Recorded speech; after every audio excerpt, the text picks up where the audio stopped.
Graham. How are you?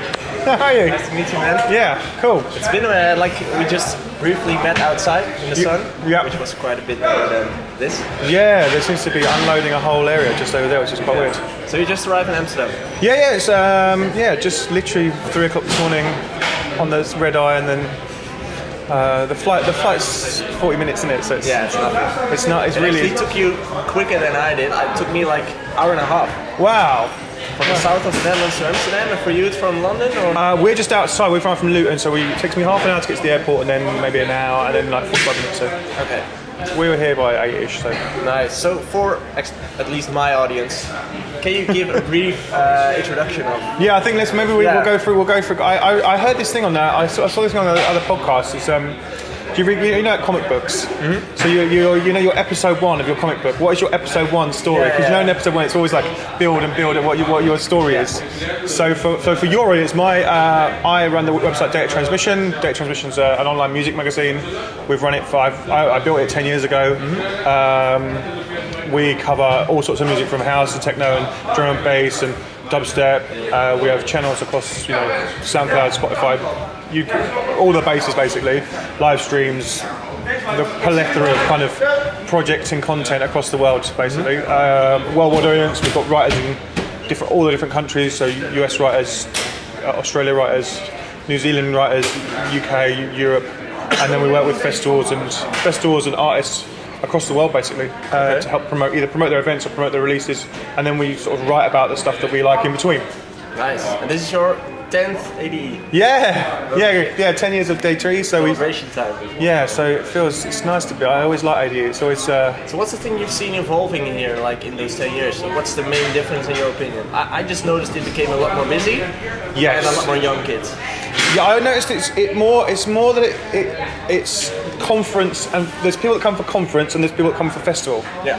And it became more of a festival as well. Yeah. So there are kids that I know, lots of kids that will only arrive on Thursday nights and just for the events of the weekend, and that's all they come for. They didn't even know that there's this whole meeting and schedules and people general things that go on during the week. So there's definitely, for me, it's more the split of conference and festival. So to you, what's the main reason to visit ADE? Like, what's the thing you want to get out of this? So from us, we've got the record label, we've got a website, I actually have another company called The Tribes, which is basically a brand company which connects brands with music. Mm-hmm. So and we've got like 120 million reach, because we've got basically work across like 15 of the biggest websites, and we have like 60 influencer pages that will put content out for us. So for us, it's kind of getting that new company out. For me, it's getting that new company out. It's generally just hanging out with, friends and people that you spend all week emailing, because we're not based in London. It's a lot of the time it's just all the people that are sometimes actually in London and Brighton and wherever, or Birmingham, that we just don't see because we're a little bit out, and it's kind of hanging out with those people, Yeah, I think that's the fun part, because like this, like we met online, like we met through Facebook or Instagram or whatever, and this is the perfect place and possibility to meet. Just have a coffee, sit down, chat, record a podcast, record some content. But to me, like that's the most valuable thing out of ADE.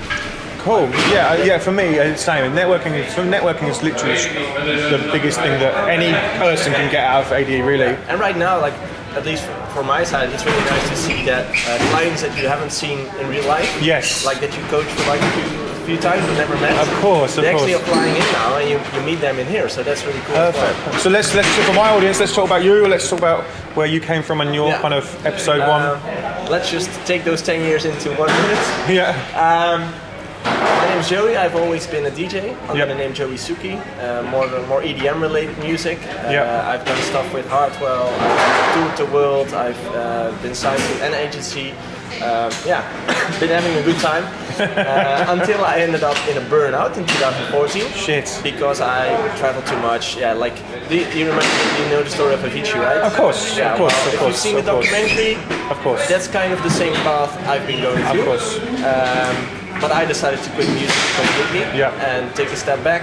And from that moment on, I started thinking like, okay, I still like music, I just don't want to be that guy on stage. And I needed to figure out a way for me to work in the music industry, but on my terms. Of course. And in a way that I like. Of course, and millions do. I think there's a big kind of stigma that if you're the DJ, and all the people that work in music sometimes missed out, and all those people that behind the scenes are actually, no one actually sometimes thinks of those. And yeah, for me, I've been actually trying to make content around highlighting what other jobs there are in music. There's so much to do. You know, like there's 1,000 things you can do in the music industry. Yeah. And I just couldn't find the thing that I wanted to do. Like I worked with a label, I ran my own label, I was with a publisher. Like I'm not sure, I just didn't really find my place in it. And then my mother told me like, why don't you become a teacher? Right. And I didn't become a teacher. I just picked a few things out of that job which I liked. Yeah. And I got rid of all the other stuff, like being in the same classroom every day, teaching the same material every day. And I started thinking, I have something. And I started thinking like, what was the thing I missed myself when I was a DJ? Yeah. And that was a coach.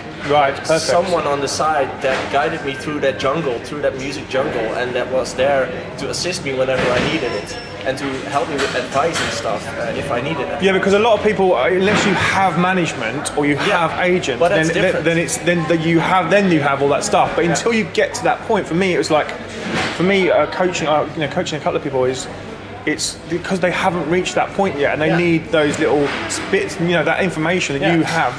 Yeah, exactly. Like I see it in two different ways. You have those people who still need to get a management, like need to get to that level. Yeah. And that's where a coach comes in handy because he has the knowledge and he has the experience and stuff. And the contact and the network as well. Yeah, exactly, and the network especially. But you also have a segment of DJs who are already at, well, let's say the top, who already make a living out of it. But they also need a coach. Right. But it's more on the mental side. And nice. Like taking things back in perspective side, and that's what I do as well. Someone to kind of level, put them back, keep them level-footed as well when things are going crazy for them. Exactly, but also mentally, like don't forget yourself, because I think a lot of DJs right now completely forget their own personality. Like they become this DJ, and they completely take away their own personality. Nice. On the long term, that's what happened with me at least. On the long term, that gets back to you. Yeah, nice. I actually haven't thought about it that way. That's really interesting because I know a couple of DJs and it is starting to go crazy for them, and they are losing their head a little bit, and they are losing their, it's like they really do need to kind of someone to just go, look, calm, and just... Yeah, and to me, like you mentioned, the management, there's a lot of similar things with management and coaching. Yeah.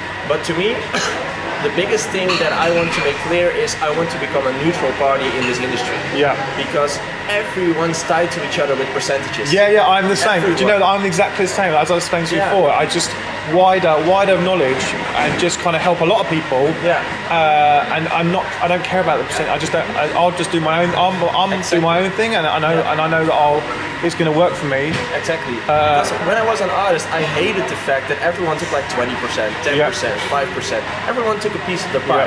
And of course, it's not bad to invest in something because it will come back. Of course. If it's a good investment, it will come back. Of course. But I never knew how much money I had to pay them, because if I, let's say I made $1,000, I paid 20% to my management. But if I made $100,000, I would pay 20%. It's a lot more. And I never liked that way of working, so I started thinking like I want to become neutral. So whatever choice has to be made in an artist's career, I can make it with you. Like I can give you insights that work for you. Like I don't really care about if you're a millionaire or broke. I just get my hourly fee. And that's what I want to bring in. Nice. And that works across a lot of other industries as well, where it is just I'm going to tell you I'm going to help you along the way. And I will be there until you need me. And then I'm gone. I last week I heard a really nice comparison. Like if you teach a kid how to ride a bike, you first held their hand, and suddenly they become free. And I'm doing that with my daughter, by the way.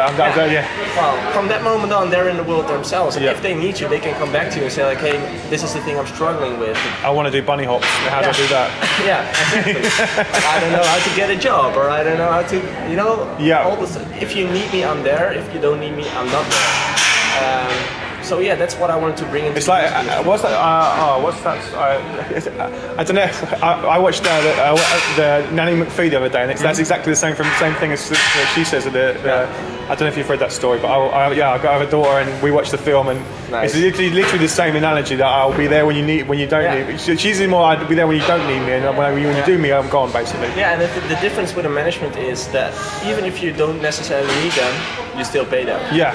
Like it's a monthly fee that you have to pay over the and your out will be it's a long to get out as well. Yeah. Whereas you don't need me next month, so that's it, fine, I'm cool. Yeah, and I'm not connected to your successes, as in if you get $1 million deal on the table, I don't care. Yeah. Like, well done. More. Yeah. I'm more like well done than anything. Like I'm more interested in what's good for you, because I just get my own fee, and what's in it for you is good for you. I just give you insights on the decision that you have to make. Yeah. And then let you make the decision. He makes a decision. Yeah. I don't. Exactly. That's I exactly think the same way. And when I saw your group. And I kind of saw the content you were, but that is exactly the same way I've been thinking for it. Yeah, we've been talking about it before. Like it has a lot of connections, and I think right now in the industry, more and more people are starting to look for something like that. Yeah. Because managements are unreachable. Like no one's interested to sign someone who doesn't make money yet. Yeah.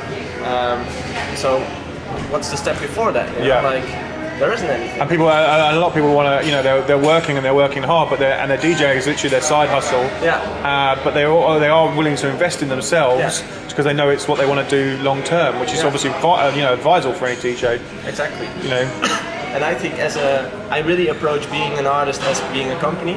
Like I do as well. I do too. I just always approach my own career as a company. Like, I do as well. Because I think exactly it is a career. You think it's a career, and you have to invest. Any company, you have to invest in your company. Yeah, exactly. You have to invest in your you have to have a marketing budget for your company, and exactly. These things. Yeah. I've said it many times on many of my content that whatever you're making, you have to be. If you start making on gigs, then you have to be taking a percentage of that and putting it back into your social to build your following and reinvest. Exactly, and network, and like you have to do more than just make music and play gigs. Like exactly. It's like 10% of the job. Yeah, exactly. Maybe even 5%. Yeah, exactly. Most of the time you're doing other stuff, which I really liked because I like the business side a lot. I do. But I didn't really like the traveling part and being on tour. This is not something that was natural to me.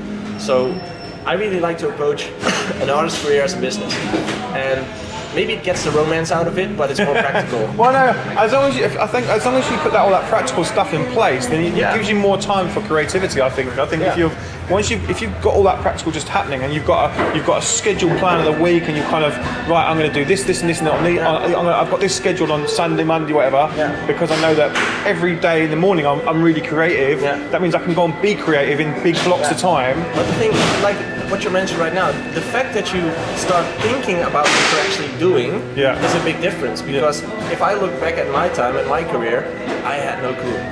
I was just doing something. I was just making. I've done that as well. I was just making music, tried to find a label because there weren't like those online distributors yet.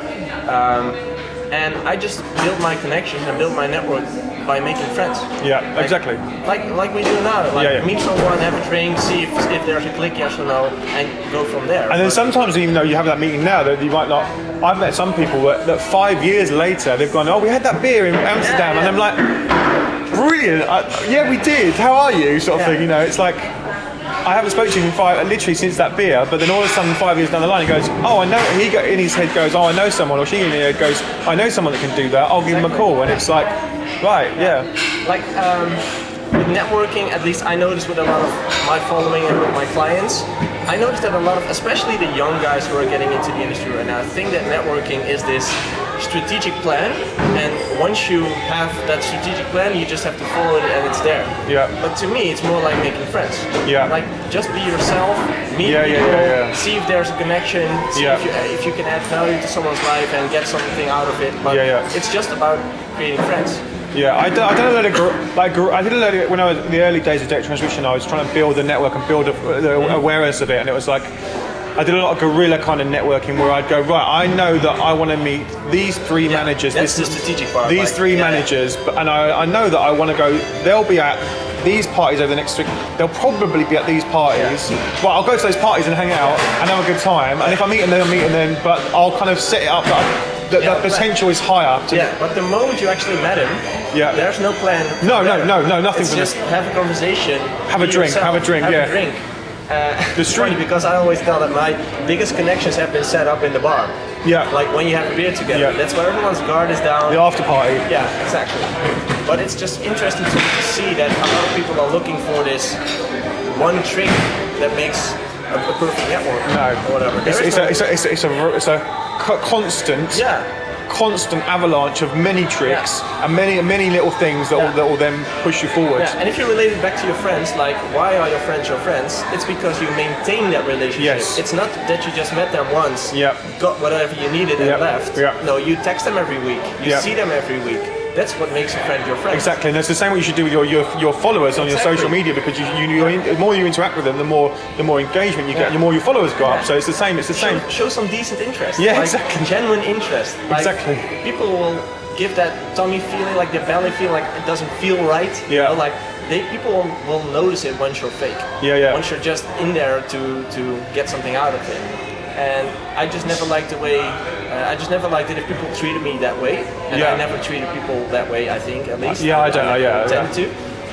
But that's the way I build my network, and I really believe that works for the rest of the DJs as well. Yeah.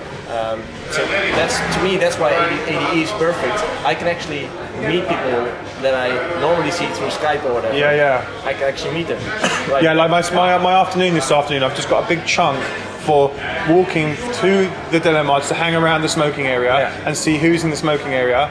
Walk to the Andaz and see who's in the smoking area around there and who's in the Andaz. And that's literally just it's blocked in as bumping in time, and I'll just go and see who I can bump into. That's interesting. And create whatever happens basically. There's a lot of structured meetings but there is every day there's a bumping into time. Like random moments. Yeah, random moments. Smart one. I actually don't have scheduling or something like that. I still have my Friday is still completely free. Like I'm not even sure if I still come because normally I like to only be here for 2 days. Right. Focus and then leave. Yeah. So my week works that I've got meetings all day today. Tomorrow, like I said to you earlier, I'm doing these boost sessions with. I'm literally doing it with 20 DJs. They filled in a form from my Facebook. I announced a couple of weeks ago.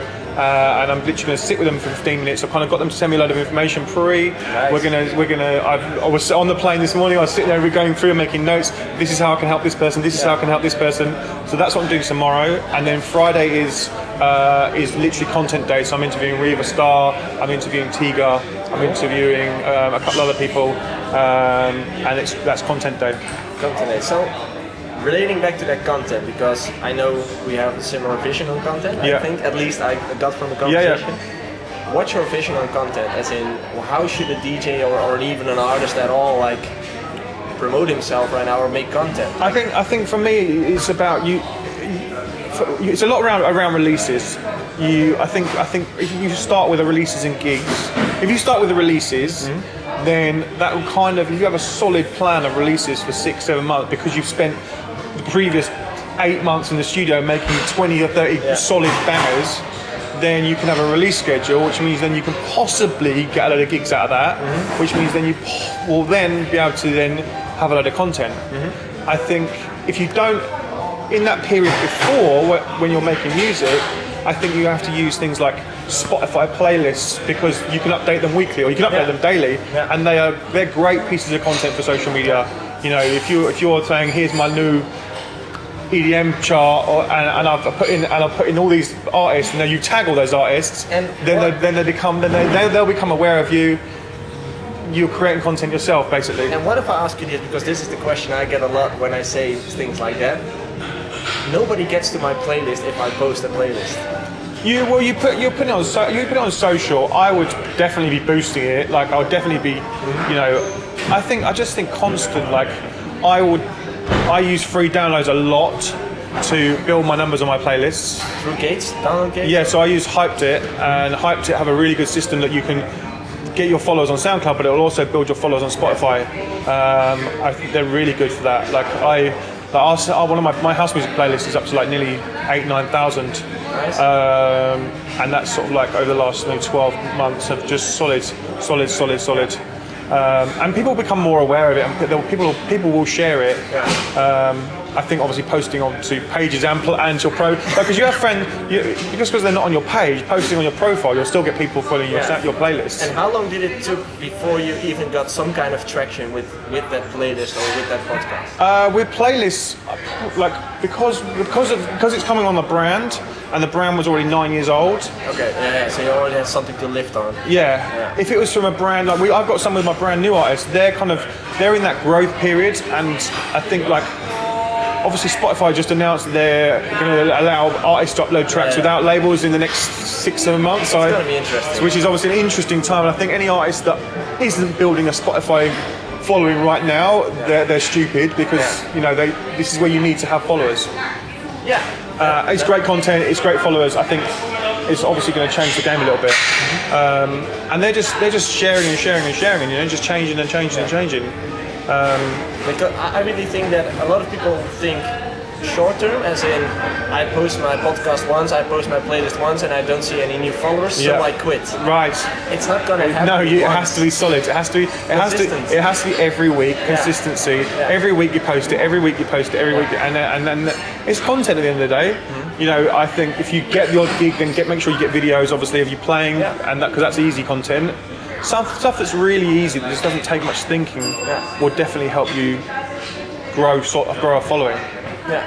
To me, I really had to get used to that, like becoming that media machine.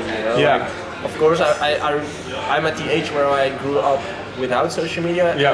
And we didn't have it when we started. We didn't have it. So I started off with like posting pictures and weird stuff, and now it just evolved to me. Like now I really feel natural filming all day and selfieing all day and stuff, but really had become natural to me. But I think that like guys from who are around 20 years old right now or 18. They're solid, yeah. It's like the thing they do the whole day. Yeah. Some people don't know, and I think the other thing I just thought about is a really easy one is to have a track of the week that you share from somewhere, because it shows but not just the current banger.